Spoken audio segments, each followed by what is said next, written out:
Assalamualaikum warahmatullahi wabarakatuh. Kami dari kelompok 9 yang beranggotakan Dia Ismi Haryati, Siti Aisyah, dan Dwi Rosida Fikriana akan mempresentasikan tentang pameran dalam teater. Pengertian pameran. Pameran disebut sebagai aktor atau aktris yang memainkan peran tertentu dalam suatu aksi panggung, acara televisi, atau film. Istilah pameran dalam sebuah seni teater disebut juga dengan seni peran atau seni akting. Pemeranan adalah keterampilan dalam melakukan, bertindak, berbuat seolah-olah menjadi dengan karakter atau watak tokoh sesuai kebutuhan pentas secara tepat, logis, etis, estetis, dan mempesona. Seorang pameran harus mampu membawakan pamerannya secara prima dan mempesona di atas pentas. Konsep pameran dalam teater. Konsep pameran dalam teater secara mendasar akting terbagi menjadi dua, yaitu akting presentasional dan akting representasional. Akting presentasional adalah suatu akting ketika pemeran memadukan tubuh, roh, dan jiwa dari karakter yang ada di dalam naskah ke dalam dirinya. Paduan tersebut menghasilkan mutu akting yang wajar, indah, dan tepat sebagai seni pertunjukan. Sedangkan akting representasional merupakan lawan dari presentasional, yaitu bentuk sajian teater yang paling tua dan bertahan hingga kini dalam sejumlah sajian teater tradisional. Sajian ini menitik beratkan pada gerakan-gerakan lahiriah tanpa merinci detail gerakan-gerakan batin. Materi selanjutnya adalah ajaran Boleslavsky. Menurut Richard Boleslavsky, memainkan peran aktor memerlukan beberapa hal, antara lain 1. Pendidikan tubuh, seperti senam, olahraga, yoga, dan lain-lain. B. Ia juga memiliki pendidikan intelek dan kebudayaan. C. Ia juga memiliki pendidikan dan latihan sukma, yaitu sukma yang dikehendaki tokoh sesuai dengan kemampuan pengarang. 2. Ingatan emosi. Aktor harus mampu berlatih mengingat-ingat segala emosi yang terpendam dalam halaman-halaman sejarah hidup di masa silam. Untuk melatih ingatan emosi, Boleslavsky memberi nasihat pandang dirimu dengan penuh kegembiraan. Kumpulkan semua yang kamu pernah alami, ingat dan kenanglah. 3. Laku dramatis, yaitu perbuatan bersifat ekspresif dan emosi. Aktor harus mampu mewujudkan apa yang disampaikan pengarang lewat dialog-dialognya. 4. Pembangunan watak.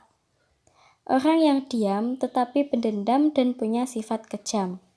Aktor juga memberikan identifikasi, menyelidiki setiap detail kehidupan peran yang dimainkan. Untuk melakukan hal ini, aktor bisa melihat foto, sejarah, dan biografi yang dimainkan. Mencari hubungan emosi dengan peran. 5. Observasi atau pengamatan. Seorang aktor adalah observatori kehidupan. Ia harus mampu memperhatikan cara orang mencangkul, cara meminum kopi, mengajar di kelas, memimpin rapat perusahaan, dan cara menghisap rokok. Manfaat observasi adalah untuk memantapkan gestur, mimik, dan ekspresi. 6. Irama. Irama adalah perubahan-perubahan yang teratur dan yang dapat diukur dari segala macam unsur yang tergantung dari sebuah hasil seni, dengan syarat bahwa semua perubahan secara berturut-turut merangsang perhatian penonton dan menuju ke tujuan akhir si sineman. Materi selanjutnya yaitu latihan tubuh. Berikut ini untuk kegiatan latihan dasar untuk kegiatan olah tubuh melatih fisik sebagai berikut. Kegiatan yang dapat kalian lakukan yaitu 1. Untuk melatih kelenturan otot. Dapat melakukan berbagai kegiatan seperti senam aerobik, sit up, squat jump, push up, dan lari. Yang kedua, untuk melatih kekuatan tubuh, kelenturan, keseimbangan, lakukan beberapa latihan seperti latihan kayang, latihan keseimbangan, latihan kekuatan, dan keseimbangan lain, seperti meloncat di deretan manusia yang membungkuk secara berselang-seling. Materi selanjutnya adalah latihan vokal. Berikut adalah latihan vokal, suara, dan musik. Beberapa yang dapat Anda lakukan yaitu 1. Latihan mengucapkan vokal A, I, U, E, O. 2. Latihan memperkaya variasi vokal dan produksi kata serta kalimat. 3. Untuk melatih nada dan irama, Anda juga bisa bernyanyi. Untuk pemula, pilih lagu-lagu yang Anda suka dan betul-betul Anda menghayati lagu itu. Anda bisa memilih lagu daerah, lagu Indonesia, maupun lagu barat. Selanjutnya adalah latihan memproduksi monolog dan dialog. Monolog adalah berbicara sendiri, bercerita sendiri tentang suatu peristiwa atau keadaan yang dialami tokoh. Seorang aktor sebaiknya mampu memproduksi monolog yang indah, menggunakan gaya bahasa yang indah, dan lancar dalam berbicara terhadap hal atau persoalan yang sedang terjadi. Latihan monolog dilakukan dengan berbicara secara imajinatif atau peristiwa yang dialami. Aktor bisa bermonolog untuk mengagumi air, udara, pohon, rumput, dan dedaunan. Aktor juga bisa bermonolog tentang peristiwa yang dialami, peristiwa yang ia saksikan, kejengkelan, marah, dan seterusnya. Untuk berlatih dialog, aktor dapat mencari pasangan main, berbicara tentang peristiwa aktual seperti persoalan politik, ekonomi, sosial, budaya, dan kesejahteraan. Agar dialog terus berlangsung dan makin seru, salah satu aktor dapat berperan sebagai antagonis yang selalu tidak setuju apa yang dikatakan protagonis. Aktor pun dapat berdialog para topik yang romantik, mengharukan, bahkan menyesakkan dada untuk mengucurkan air mata. Selanjutnya, latihan pemeranan. Tujuan pemeranan adalah menjadi peran atau to be karakter, bukan to be become. Dengan demikian, aktor di panggung sedang memerankan karakter tentang tokoh sesuai tuntutan naskah. Ia bisa menjadi bapak, ibu, anak, om, tante, tulang, opung, doli, paklik. Ia juga memerankan karakter profesi seperti guru, polisi, penjahat, germo, buruh, hakim, gelandangan, dan lain-lain. Hal yang diperhatikan dalam acting adalah aspek interpretasi, bagaimana aktor menafsirkan peran melalui pemahaman intens penulis naskah dan sutradara. Aspek eksekusi, bagaimana aktor memilih teknik acting, menyiapkan alat-alatnya, berkreasi untuk menjadi peran, memperhitungkan aspek-aspek produksi seperti pengalaman budaya, tradisi, kepercayaan, kebiasaan, dan sebagainya untuk mendukung sumber internal dalam pemeranan. Kemudian sumber eksternal acting berupa naskah, yang isinya berupa persoalan, setting, karakter, dan latar. Kemudian interpretasi sutradara.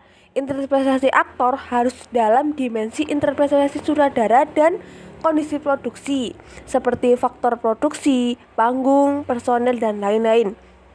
Sedangkan sumber internal acting antara lain 1. Tubuh yang sehat, 2. Suara dan pendengaran yang tajam dan responsif, 3. Pikiran dan inteligensi yang cerdas, 4. Imajinasi atau motoring acting disambil perasaan dan kemauan, 5. Perasaan, 6. Kemauan. Keenam, sumber internal acting tersebut perlu diasah untuk meningkatkan kualitas keaktoran.